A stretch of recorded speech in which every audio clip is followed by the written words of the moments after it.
Selam aleykum, hayırlı akşamlar saygılı ATR telekanalının teleseyircileri. Bugün informasyon programmasını seyretesiniz. Sizler için men Gülsüm Halilova çalışam ve sizler için çalışmağa gayet memnun olganımını da bir kere kayd etmege istedim. Yayınımızga koşulgan musafirimizni Ukrayn tilinde elbette ki takdim edecek ve Rus-Украин tillerinde laf edecekmiz. Витаю, в эфире телеканала АТР. Вы смотрите информационно-аналитическую программу «Бугунь». Для вас работаю я, Гульсум Халилова, и я рада представить гостя, который присоединился к нашему эфиру. Це Олексій Гетьман, військовий експерт, учасник російсько-української війни. Пане Олексію, вітаю вас. Селям алейкум. Алейкум ассалам. Доброго дня. Доброго дня, дякуємо дуже, що ви доєдналися до нашого ефіру. І, звичайно, нашу бесіду я б хотіла почати з ситуацією на фронті. Що зараз там коїться? В Генштабі кажуть про те, що найгарячіша точка зараз – це Бахмут. Яка наша стратегія зараз щодо Бахмуту? Чому Бахмут є таким стратегічно важною для нас фортецею?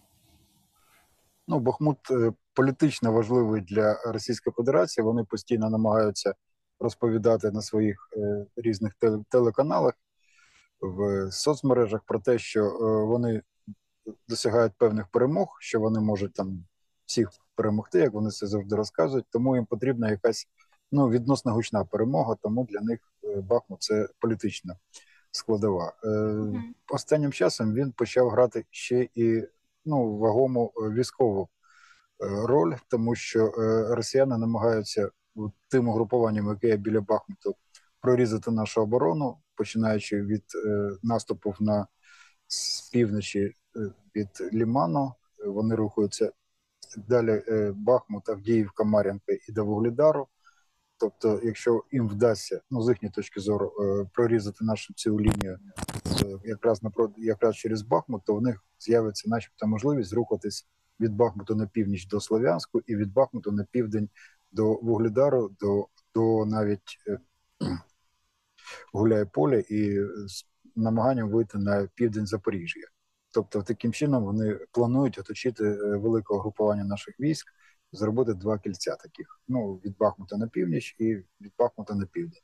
Вдасться їм чи ні? Сподіваємось, що ні, але вони посилюють тиск на Бахмут, вони намагалися його оточити. Вийшло, хоча там між північю і півднем угрупувань російських військ вже західніше Бахмута відстань лише 5-7 кілометрів, тобто ця територія повністю прострілюється. Для нас це дорога життя, по якому ми можемо перевозити поранених з Бахмута і передавати в Бахмут необхідну кількість озброєння, боєкомплекту, снарядів, і все, що потрібно для війни, в тому числі навіть їжу і воду. А ми зараз маємо сили та ресурси обороняти ще далі Бахмут? Яка зараз ситуація з боку Збройних сил України? Поки вони, росіяни, не змогли перерізати ці дороги, які йдуть до Часового Яру, далі до Костянтинівки, поки ми можемо снабжати наших військовослужбовців всім необхідним для війни, то здавати Бахмут сенсу немає. Ми можемо додавати, туди вже додались наші певні резерви, тому ми там тримаємо оборону і ми знищуємо доволі велику кількість живої сили росіян та їхньої важкої техніки. Тобто нашою стратегією також є виснажити росіян зараз на Бахмутському напрямку, правильно я розумію? Не тільки на Бахмутському напрямку, по всій лінії фронту ми тримаємо зараз оборону, бо свій так званий великий наступ, тому завдання в обороні – це утримати позиції. Якщо їх неможливо утримати, певні якісь ділянки фронту, то треба відходити для того, щоб зберегти сили та засоби. Це нормально при обороні, тут немає ніякої зради чи поразки. І, звісно, в обороні ми виснажуємо ворога, тому що він втрачає від 5 до 7 разів більше живої сили, ніж наші Збройні сили, а техніки взагалі-то можна не рахувати, бо ми майже не втрачаємо, бо ми використовуємо. Вони рухаються танками, БТРами, іншою важкою технікою, і ми там доволі активно її знищуємо. Тобто треба втримати, тому що це набагато легше, ніж потім повертати?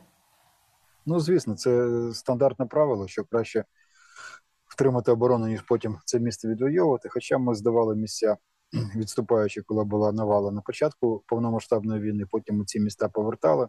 Це, ну, під час війни це таке буває, як то кажуть, але зараз Бахмут, ну, не хочеться його віддавати, тому що все ж таки вони, якщо вони побачать, що там можна просунутися, що нема там наших вже збройних сил, є велика небезпека, що вони почнуть таки рухатись туди, направлять основні свої сили саме на Бахмут і будуть рухатись на південь та на північ від Бахмута, намагаючись оточити наші війська. Ну, тобто в бік Вугледару на південь і в бік Слов'янську на північ. Тому поки що тримаємо. І ще раз, якщо вони все ж таки зможуть перерізати оці шляхи, по якому постачаємо все необхідне, то, звісно, буде надана команда на відхід військ, бо воювати в оточенні, ну, це вже зовсім інша війна.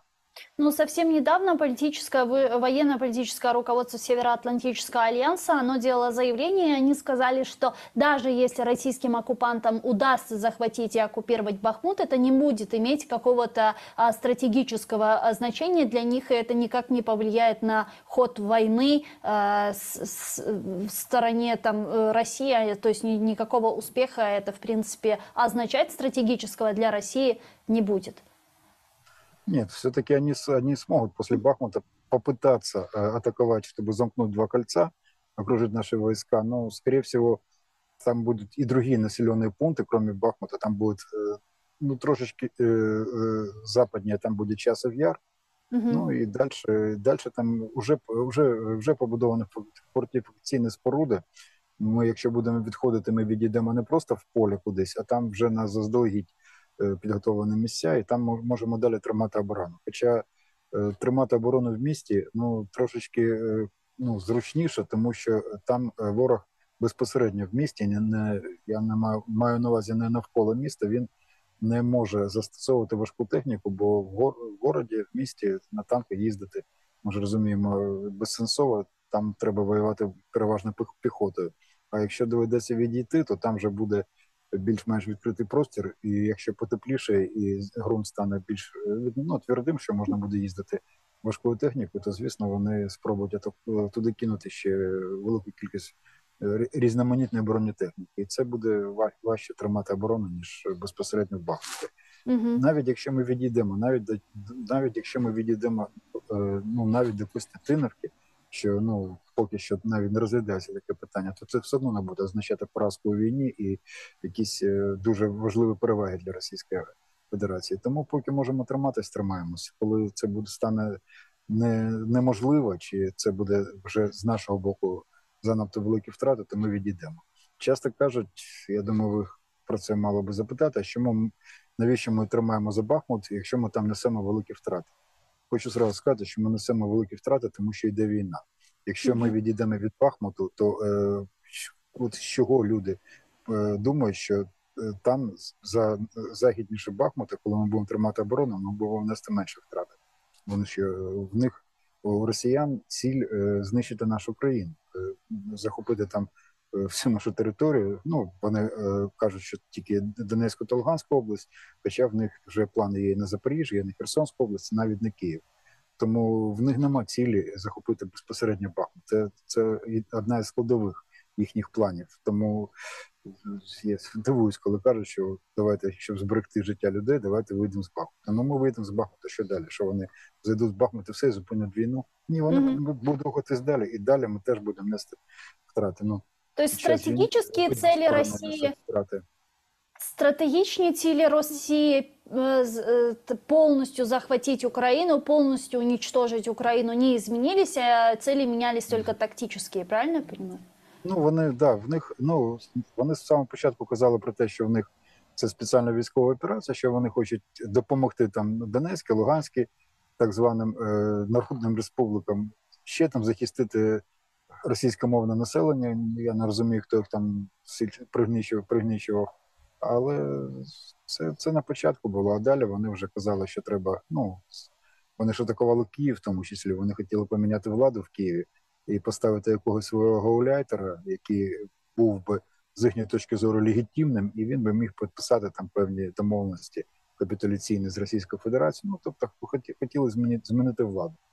як це для них відповідає це юридичне юридичним нормам чи не відповідає, їх це не дуже сильно хвилює. Так, показати назовні, що начебто поставили нову людину, що начебто обрали. Ну, пригадайте всі ці референдуми в окупованих територіях, в Криму. Це ж фейкові референдуми. От вони хотіли зробити фейкові вибори і поставити якусь свою людину. Ну, можна не називати прізвище, це може бути хто завгодно. Може, навіть Януковича повернуло би, і за нього начебто проголосувало б там 102% українців, як вони вміють рахувати, росіяни. Тому от плани не змінилися, і повертаючись до питання про Бахмут, сам по собі Бахмут для Росії так, це дуже важливий політичний сенс в цьому місті.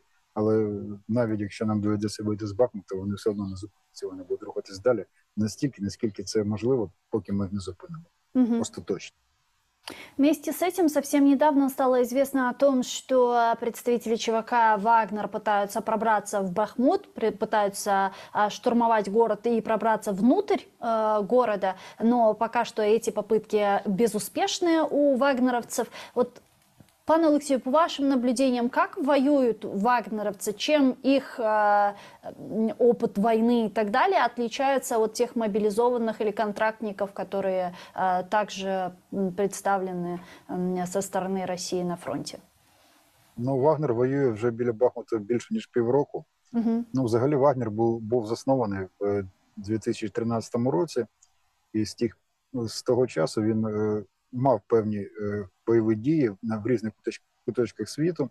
Тобто костяк, як можна сказати, цього формування, люди вже з бойовим досвідом. Потім, коли почались бої під Бахмутом, вони туди були направлені, чи направили себе самі, це вже хай там розбираються після історики, і вони досягли на піку своєї кількості, це було 45 тисяч військовослужбовців. Так, це була велика кількість мобілізованих з в'язниць, з інших депресивних районів, тобто такі люди, яких вони не жалкували, кидали їх просто в бій, як гарматне м'ясо. Тобто такі м'ясні атаки, як таке словосполучення з'явилося.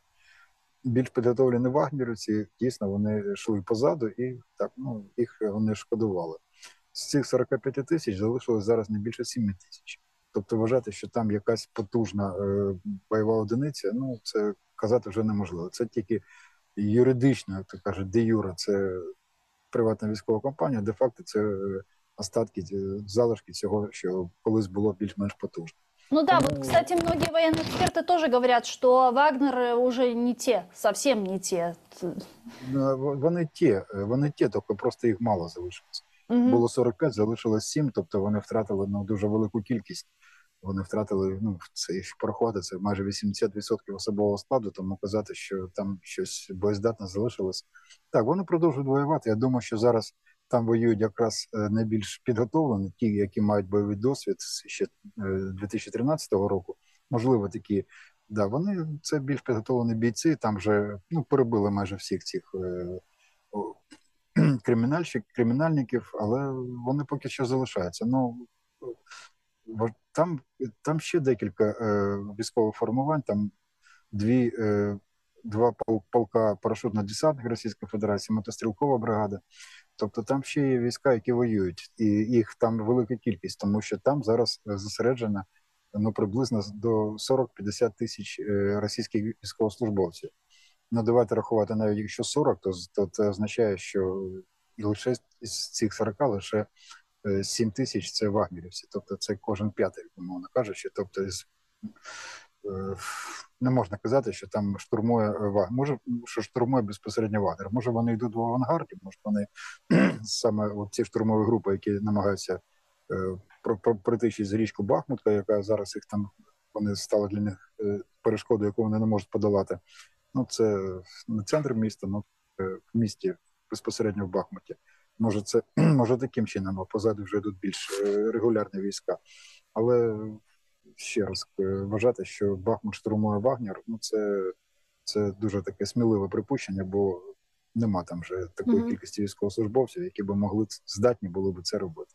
Пане Олексію, А с военной точки зрения, чем Россия сейчас воюет на Донбасском направлении? Даже если мы будем говорить про Вагнера, совсем недавно глава ЧВК Вагнер Пригожин там жаловался на то, что недостаточно вооружения, недостаточно боеприпасов и так далее. И вообще мы в последнее время очень часто слышим, как он критикует непосредственно Генеральный штаб России, или как у них там называется, Герасимова. Да, Герасимова и так далее. То есть мы слышим эту критику, он там постоянно говорит о том, что это именно они провалили спецоперацию, недостаточно вооружений и так далее. Вот как вы оцениваете эту ситуацию внутри? Ну, по-перше, він це казав ще і наприкінці минулого року. Тобто він намагався, ну, як то кажуть, перетягнути ковдру на себе. Він, ну, може, в якихось мріях своїх чи дійсно планував очолити безпосередньо російські збройні сили, тобто замінити собою Шойгу, Герасимова, весь генералітет, який там керує РФ. І він, ну так, почав активно рухатись в цьому напрямку, але отакі старі апаратчики, як той самий Шойгу, той самий Герасимов, вони його переграли, і він вже перестав користуватись такою підтримкою, я розумію, безпосередньо Путіна. Я думаю, що там все замикалося на Путіні. І вони почали його потрошечку, як ти кажеш, зливати. Тобто давати менше набоїв, давати менше снарядів, тобто не так підтримувати, як це було раніше. А раніше, я можу сказати, що він трошечки, ну, він завжди бреше. І прибрехує в тому числі, що в нього там була якась такі саме постачання всього, що необхідно для війни, як у інших бойових підрозділів, а зараз призупинилося. Ну, це трошечки навпаки було. В нього було ЧВК Вагнер отримувала найбільшу кількість найсучаснішого озброєння, яке було в Російській Федерації на той час. Постачання набоїв, постачання снарядів, постачання техніки перевищувало будь-які інші підрозділи, які росіяни постачали, ну, все, що необхідно для війни. Тобто він був на такому привілейованому становищі. Зараз його просто вирівняли. Не можу сказати, що йому постачають менше набоїв, ніж, наприклад, в інші якісь військові підрозділи, які там ведуть бойові дії. Але він це інтерпретує як, ну, що його там образили, що проти нього там налаштувалося там військове керівництво Російської Федерації. Ну, це не зовсім відповідає дійсності. Тому, і що про нього казати, ну, ви знаєте, він вже почав такі політичні ігри. Я думаю, що він планує зайняти якесь своє місце, може навіть дуже високе місце в політикумі Російської Федерації. Він активно почав виступати в засобах масової інформації. Він, ну, так висловлюється, що він начебто, ну, дуже вправний воїн, а його трошечки не зовсім правильно інші військовослужбовці російські, ну, генералітет розуміють. І навіть по статистиці в нього зростає рейтинг, його в Російській Федерації велика кількість людей підтримує. Хоч цього року в хіт-парадах, музичних хіт-парадах Російської Федерації перше місце займала гімн приватної військової компанії «Вагнер».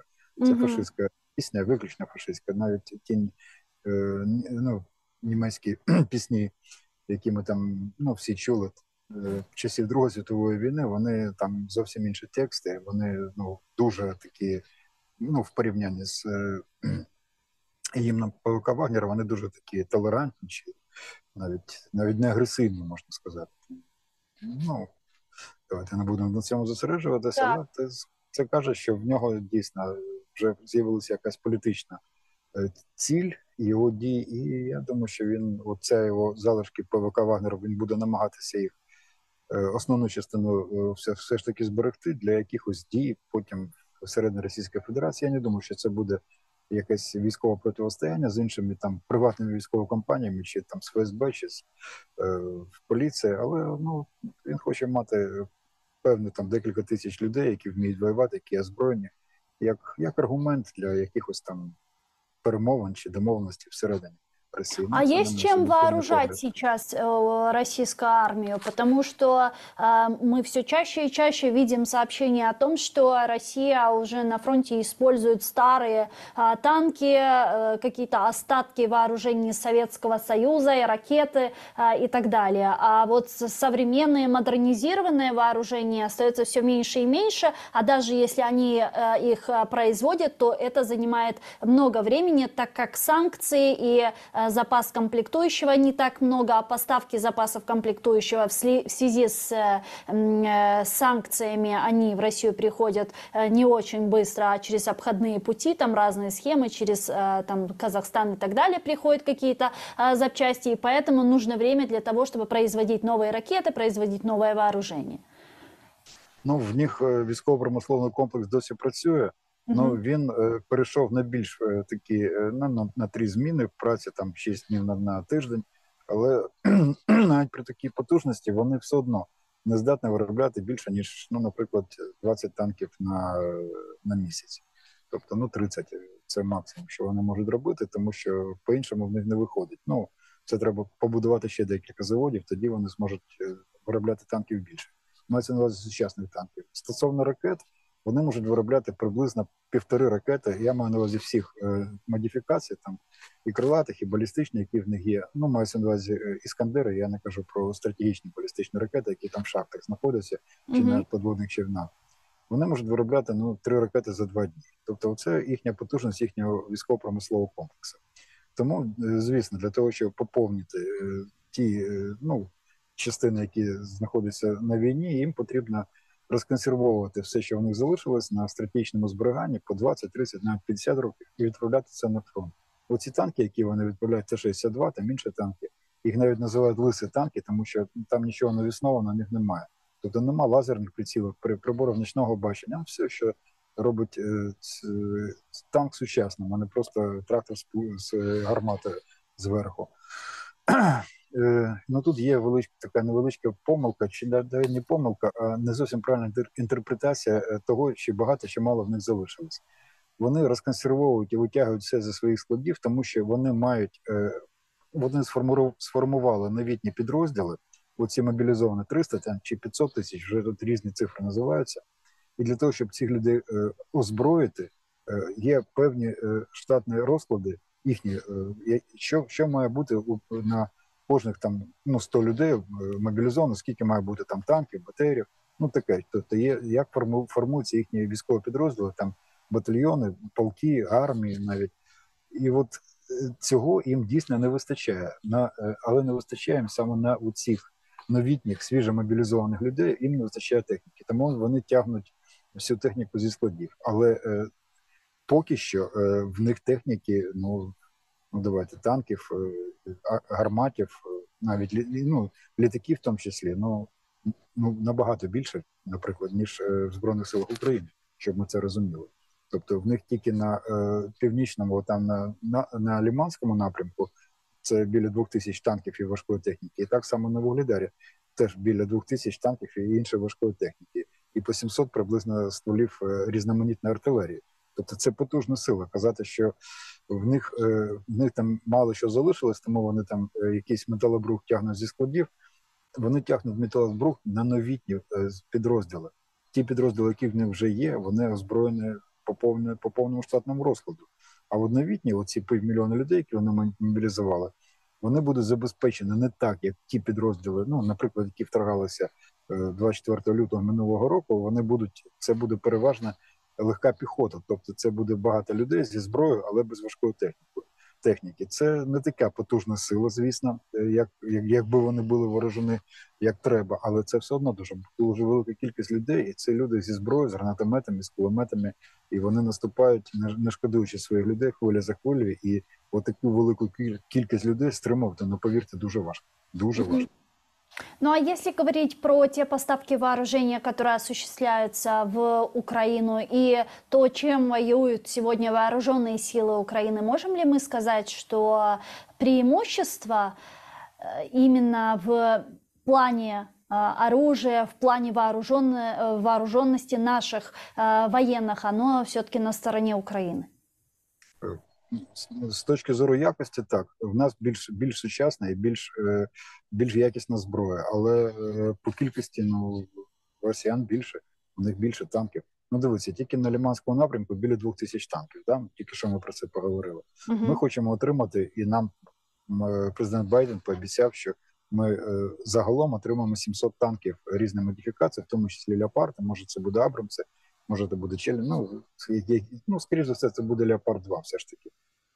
Ну, сюди, в ці 700, було пораховані ще ті танки Т-90 перероблені, які нам постачала Польща, ну, інші країни, які там колись були в Варшавському договорі, у яких на озброєнні залишилася ще ця радянська техніка. Ну, це ми ще не отримали, це ми маємо отримати на загал. Ну, порівняйте, так, певна кількість танків в нас була, але вона була приблизно така сама, як і ті 700, про які нас сказав пан Байден. Офіційно, скільки ми маємо отримати, ну, стосовно танків. Ну, це в нашій армії буде, да, сучасних танків, але буде, ну, давайте так, 1500 максимум. Максимум. У росіян тільки на Лиманському напрямку 2000. Про що ми кажемо? Ну, ведь изначально было очевидно, что мы не можем вести симметричную войну против России. Ну, как минимум, если сравнивать территориально мы меньше, если сравнивать вооруженные силы, если сравнивать количество техники, количество военных и так далее. И мы, очевидно, вынуждены вести, как я понимаю, я, конечно, абсолютный дилетант в военном деле, асимметричную войну, то есть когда они воюют просто гарматным мясом, мы воюем разумом и стратегией. От те, що дає нам перевагу в цій війні. Тобто, якщо рахувати кількість, то всього, що є на полі бою, в нас менше, ніж в Російській Федерації, навіть сьогодні, коли ми отримуємо дуже потужну допомогу від наших союзників. Але в нас зброя більш якісна, в нас вона стріляє точніше, артилерія, наприклад. Нам поки що, ну, от зараз нам не вистачає набоїв, ну, снарядів для гармат. Ну, не вистачає не в тому сенсі, що взагалі нема чим стріляти. Просто для того, щоб отримати перевагу в артилерійській війні з Російською Федерацією, нам треба набагато більше снарядів для того, щоб робити контрбатарейну боротьбу, щоб знищувати їхні артилерійські системи і так далі. Так, в нас більш якісна зброя. І менше, ну, але враховуючи те, що вона більш якісно нищить ворога, то можна вважати, що тут може навіть перевага бути на нашому боці, але виключно за рахунок якості. Тому ми дуже залежні зараз від постачання зброї від наших союзників, бо якщо борони Боже, будуть якісь зупинки, навіть на декілька тижнів, або якщо б не було цієї зброї, нам довелося б воювати такою самою зброєю, як в Російській Федерації, бо новітньої зброї у нас дуже небагато було вироблено нашими військово-промисловими комплексами Укроборонпром, на жаль, по різних причинах. І нам довелося воювати ще радянською зброєю, то, звісно, ми б не отримали б ворога, тому що перевага, десятикратна перевага. Про що, як можна отримати? Тому тільки за рахунок якості зброї. А какое нам сейчас вооружение крайне необходимо? Да навіть не вооруження. Нам зараз крайне необхідно це снаряди. Пан Резніков поїхав, це була зустріч міністрів оборони країн Європейського Союзу, Швейцарії. Ми очікуємо, начебто вже незабаром буде Рамштайн-10, і там, я думаю, що не треба зараз знову піднімати хвилю розмов про F-16, про ще якісь такі дуже непогане озброєння. Ну, це добре. Хай нас, дай Бог, щоб в нас були такі літаки, щоб в нас було все, що ми бажаємо, але на сьогодні в першу чергу нам потрібні снаряди для артилерії і додаткова артилерія, особливо РСЗВ, ракетні системи, які стріляють, бажано хоча б на 150 кілометрів, бо на 70 кілометрів це невелика відстань для сучасної війни, і ми не можемо нищити їхні великі склади, логістичні центри, склади паливо-мастильних матеріалів. Тобто нам потрібні снаряди, і нам потрібна артилерія, ракетна артилерія, в ідеалі, звісно, ракети. Але ми розуміємо, що навіть якщо завтра буде прийнято рішення про якісь ракети, там крилата, наприклад, Томагавк, дай Боже, чи ще щось, то поки вони прийдуть, поки ми їх опануємо, прийде час, і буде вже може стати запізно. А от прямо завтра, точніше, прямо, як то кажуть, треба було на вчора. нам потрібні снаряди. Ну, вы наверняка видели заявление советника Офиса президента Подоляка, потом заявление Кирилла Буданова относительно того, что весной готовится контрнаступательная операция вооруженных сил Украины. Мы слышали много заявлений со стороны России, которая тоже весной там к чему-то готовится, к какой-то очередной операции. Чего ждать действительно этой весной? Успеем ли мы на эту контрнаступательную операцию получить достаточное количество всего необходимого нам, в том числе боеприпасов и вооружения? Ну, ми на це сподіваємось, тому що багато розмов, багато домовленостей, і ми зараз вже отримуємо певну кількість снарядів, набоїв, техніки. Ну, по всім розрахункам, це казав пан Подоляк, це казав, багато хто, навіть Інститут дослідження війни про це казав американський, про те, що по їхнім розрахункам все складеться для того, щоб ми мали можливість наступати десь на квітень-травень місяць. Це вже було відомо ще восени минулого року, що приблизно це буде наше вікно можливості, і ми маємо на цей час встигнути підготувати наші підрозділи, яким зараз проходять бойове злагодження, отримати необхідну кількість зброї, сил та засобів, і тоді ми будемо здатні, технічно здатні робити контрнаступальні дії. Що планує Російська Федерація? Вона планує те ж саме. Коли трошечки буде твердий ґрунт, по якому можна рухатись важкою технікою, я думаю, що вони зможуть, не зможуть, а спробують, де невідомо, але, скоріш за все, це буде або Лиманський напрямок на Слов'янськ, або знов-таки Бахмут, або Вугледар, і вони спробують зробити більш потужний наступ. Поки що, ми знищуємо велику кількість людей, як кажуть, там до 1000 людей в день, це втрати безпосередньо вбитими. Але давайте порахуємо просто, за ті 3 тижні, 4 тижні, як вони по великому рахунку почали оцей свій наступ, ми знищили, давайте так, 25 тисяч, якщо порахувати по тим дзвонкам Генштабу, які ми отримаємо, десь 25 тисяч військовослужбовців Російської Федерації. По цим самим даним вони мобілізували 525 тисяч. Якщо порахувати, скільки це буде відсотків, 25 тисяч від 525 тисяч, то це менше 5%. Тобто вони втратили на сьогоднішній день вбитими менше 5%. Тому чи залишилось в них ще сили, чисто математично, виключно, залишилось ще багато сил і можливостей для наступу. Вони ще, я думаю, що ті сили, які в них не в резерві, а знаходяться біля лінії зіткнення, вони ще поки що не приймали активну участь у бойових діях. І я думаю, що росіяни здатні посилити свій наступ. Вони здатні його посилити.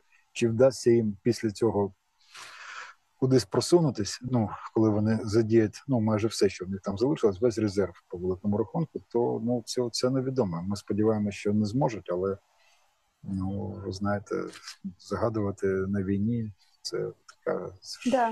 це не дуже правильно. Можем ли мы предположить, в каком направлении будет наступательная операция Украины? Так, наступательна, скоріше за все, це навіть росіяни прораховують. Давайте будемо посилатися на Стрілкова Гіркіна, що це людина, яка не користується повагою в нас.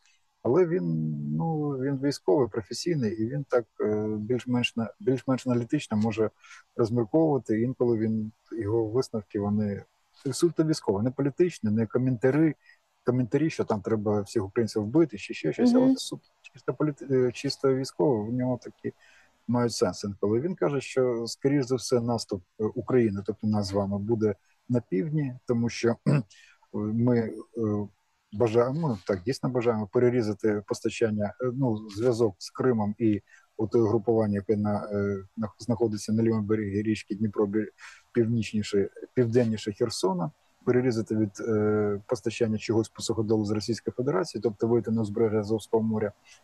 І тоді Крим і ці групування, вони будуть в умовному оточенні, тактичному оточенні, бо постачати їм щось можливо буде тільки через Кримський міст, а там залізниця там працює, а по цих дорогах багато чого не перевезеш. Тобто вони залишаться без підтримки. Чому він вважає, що саме на південь? Навіть не тому, що це для нас стратегічно важливо, а тому, що він розуміє, що це те озброєння, яке ми маємо отримати, Бредлі, Леопарди, це ми формуємо по великому рахунку за кількістю механізовану армію. Тобто армія, яка буде на потужній броні, як то кажуть, сучасного європейського, американського виробництва. Застосовувати механізовані сили на півночі, навряд чи ми будемо, тому що там лісиста місцевість. Тобто по лісу на танки їздити, це там в лісу танками не воюють, по великому рахунку. Це ми теж розуміємо, тут можна погодитися з Гіркіним. І те ж саме стосується нападу атаки нашої всередині, тобто в бік Донецька. Він каже теж, що там урбанізована місцевість, і в такій місцевості, в містах вести війну на танках теж не дуже зручно, бо танки тоді будуть дуже швидко і будуть знищувати. Танками краще воювати, де більш-менш відкритий простір, і де можна рухатись по нормальному ґрунту. Оце якраз є південь. Тому, ви знаєте, я послухав ці його висновки і проаналізував. Я думаю, що в цьому є сенс. Скоріше за все, ми так і будемо робити. Наступати саме на південь, а потім, коли ми вийдемо на Азовське узбережжя, тоді можна рухатись вже на захід, в бік Криму, і в нас готуються бригади штурму, і неодноразово в наших засобах масової інформації офіційно повідомляли, що ці бригади, 8 бригад гвардійських, вони саме проходять зараз бойове злагодження і навчання, це добровольчі об'єднання, формування, и вони саме будут застосовувати для звільнення Криму. Пан Алексей, у нас есть необходимое вооружение, которое может достать воинские части, военные аэродромы и даже Черноморский флот России, который находится на территории полуострова? Є. Така зброя в нас є. З приводу флоту це трошечки важче, тому що та зброя, яка в нас є, всім вже відомо, що ми використовуємо БПЛА власного виробництва, ударні БПЛА, які можуть здатні долати відстань до 1000 кілометрів, а зараз є інформація до 3000 кілометрів. Але ми розуміємо, що БПЛА – це невеликий літальний апарат, він не може нести велику кількість, великий фугас, простіше кажучи, і його можна застосовувати для того, щоб знищити якісь склади, якісь штаби, тобто такі об'єкти, які вразливі, литовища в тому числі, літаки на аеродромах. Оце БПЛА може знищити. Корабель, я думаю, що навряд чи його за допомогою БПЛА можна знищити. Хіба що тільки морськими дронами, які ми теж виготовляємо. От якщо в нас вони вже пройшли випробування і ми можемо використовувати, то от морськими дронами, так, дійсно, якщо 3-4 дрона попаде в якийсь корабль російський, то навіть не треба ні гарпуни, ні Нептуни, тобто, які ми Москву потопили. Тобто це теж потопить їхні кораблі. Але така зброя є. Це, на жаль, це не ті ракети, про які ми мріємо, ні Атакамс, які можуть далеко стріляти. Тим більше наші союзники по цій війні дуже нас просили не застосовувати їхню зброю для обстрілу якихось об'єктів на території Російської Федерації, хіба що на тимчасово окупованих територіях. Але вони не проти, навіть за, як то кажуть, якщо ми будемо власною зброєю нищити ті військові інфраструктурні об'єкти, які знаходяться, хоч в Москві, хоч на Уралі. Тобто для них це нормально, тому що під час війни ми маємо знищувати ці об'єкти, з яких атакують по нам. Це по війни ми нічого не порушуємо. По Крыму, вот что хотела вас спросить. Вы наверняка видели сообщение о том, что Россия и российские оккупанты и оккупационное правительство полуострова, они там чуть ли не готовятся оборонять Крым. Там на северном и на западном побережье полуострова они продолжают строить фортификационные сооружения, блиндажи, копают и роют там окопы, они там чуть ли не везде уже расставили противотанковый еж и многие другие различные, оборонительные сооружения продолжают строить на территории полуострова и непосредственно на западном побережье, близ Евпатории, САК, и на северном побережье полуострова. Мне интересно с военной точки зрения то, что они готовят оборонять именно побережье, дачи, там строят фортификационные сооружения, блиндажи и так далее. То есть это для чего? Они что, ждут высадку украинского десанта? Ну, ви знаєте, я думаю, що вони Чонгар замінували вже.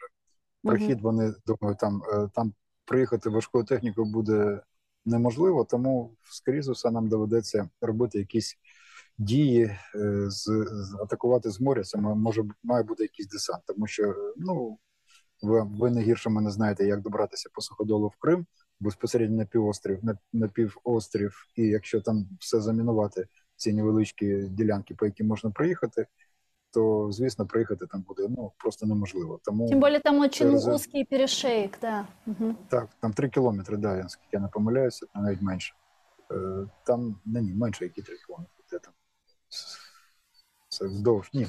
Тобто вони це розуміють, вони до цього готуються, але і ми це теж розуміємо, що нам доведеться використовувати інші засоби, ніж просто просуватись по суходолу. Може, це буде повітряний десант, може, це буде морський десант. Ну, це вже хай вирішують в нашому генеральному штабі, вони краще на цьому розуміються. А те, що вони будують там фортифікаційні споруди, ну, я думаю, що це, скоріш, більше для того, щоб мотивувати місцеве населення, щоб вони відчували себе вже на війні, а не просто, що вони відпочиваючи в Криму. Тому що, щоб так можна було їх долучати. Я думаю, що долучають і цивільне населення рити ці окопи, піднімають так бойовий дух таким чином. Чи буде це перешкода для наших Збройних сил? Ну, знаєте, будь-яка ямка навіть на дорозі, це буде перешкода. Але наскільки вона буде суттєва, це покаже майбутнє. Я все ж таки думаю, що не вдасться їм Крим утримати, і вони це розуміють.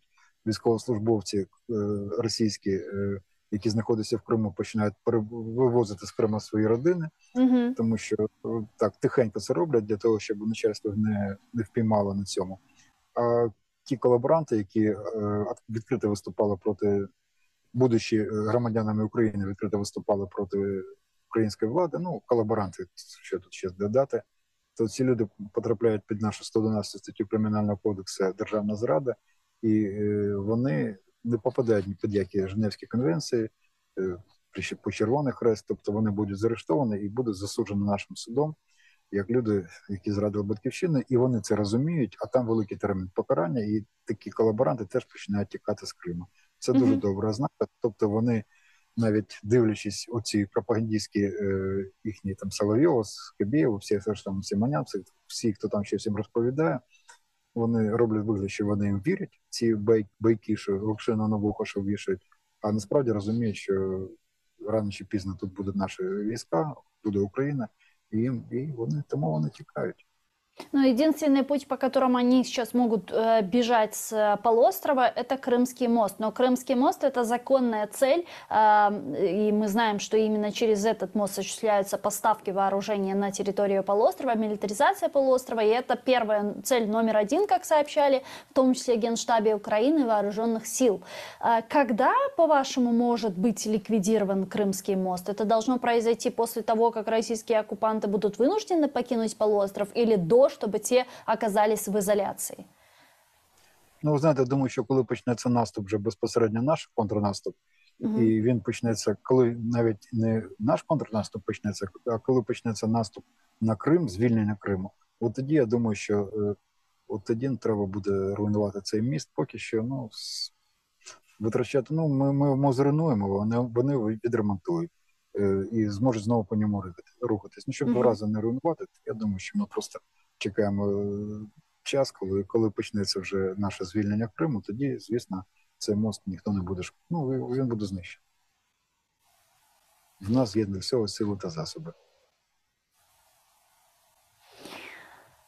Недавно Бен Ходжес опубликовал свой план деоккупации полуострова, и он тоже в этом плане описывает возможную деоккупацию. Пишет он про то, что Украина, когда получит необходимое дальнобойное вооружение с территории материковой Украины, ближе к Крыму, она сможет бить по военным частям РФ, она сможет бить по военным аэродромам РФ, ударить по Крымскому мосту, и вот те остатки российских оккупантов, которые не успели выехать или не были уничтожены, они будут вынуждены либо сдаваться в плен, либо потом уже будет осуществляться зачистка. Очень важно, чтобы те, которые не успели выехать, оказались именно в этой изоляции. Я думаю, що ті, хто не встигли виїхати, і ті, хто там залишиться після нашого наступу, скоріше за все, вони будуть здаватись в полон.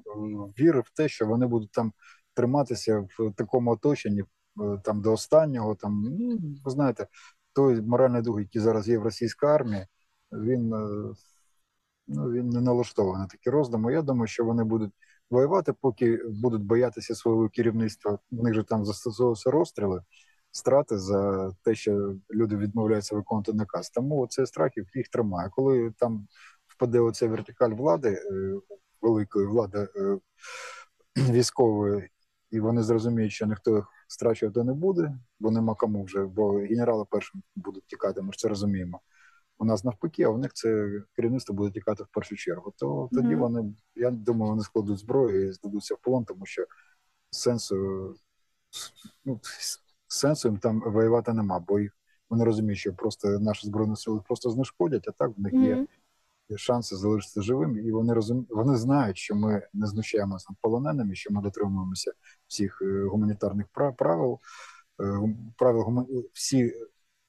всі норми гуманітарного права ми дотримуємося, виконуємо ці Женевські конвенції, там, четверту, про те, як поводитися з військовополоненими, і потім вони розуміють, що вони будуть повернути знов в Російську Федерацію до себе на родину. Хоча, ви знаєте, я думаю, що багато хто з тих, хто здався в полон, не захоче повертатися знов в Російську Федерацію, бо там, я думаю, в них їх чекає кримінальне переслідування за те, бо в них досі потрапляння в полон вважається зрадою. Це було написано в Радянському статуті, і я думаю, що такі самі слова є і в статуті російської армії. В Радянському статуті це звучало російською мовою так. Ничто, в тому числі і угроза смерті, не може заставити совєтського воєннослужащого здатися в плен. Я це пам'ятаю, служив в радянській армії, я це статтю пам'ятаю. Нам її часто цитували. Тому здача в полон – це не є збереження життя для них, якщо вони знову потраплять в Російську Федерацію. Вони будуть там засуджені, щонайменше до ув'язнення. Тогда вытекает такой вопрос, а возможно ли партизанская война в Крыму? Но Крым видел не одну войну, Крым видел не одну оккупацию, и понятно, что это горная местность, что там леса довольно глубокие, что там после Второй мировой войны есть огромное количество различных катакомб, ну даже если говорить про Севастополь. Партизанська війна з боку росіян, ви маєте на увазі? Да. Та ні. Диверсійні групи там можуть бути, які є там, ну, в особливий спосіб мотивовані, ну, грошима, скоріш за все, але народ, я не думаю, що він буде підніматися на війну проти, мені в це мало віриться, повірте. Хоча якісь там, ну, десь якісь групи, ну, я думаю, що якісь групи будуть робити якісь дії, але, скоріш за все, це буде не партизанське формування, а бандформування, бо певний час там буде відсутня, по великому рахунку, будь-яка влада, крім військової, ну, тих людей, які зійшли туди, наші Збройні Сили зі зброєю. Тобто, я не думаю, що там буде активно працювати в перші часи поліція, інше. Ну, це так. Ну, тут даже речь идет не о местных там жителях. Понятно, что это граждане Украины, и понятно, что там жители полуострова ждут возвращения вооруженных сил Украины, но те, которые заехали на территорию полуострова после оккупации, они уже покидают Крым, и мы это очень четко видим. Здесь как раз речь идет о возможности российских военных, которые будут оставаться там на территории полуострова, в случае, если они окажутся в изоляции, и вот разными диверсионными группами каким-то образом пытаться сопротивляться. Ну, ви знаєте, моя особиста точка зору, я не думаю, що там буде в них якісь партизанські рухи, скоріше за все, це будуть якісь озброєне формування, там залишиться невеличкі, ну це буде бандформування, які будуть не якісь політичні чи там ще якісь цілі переслідувати.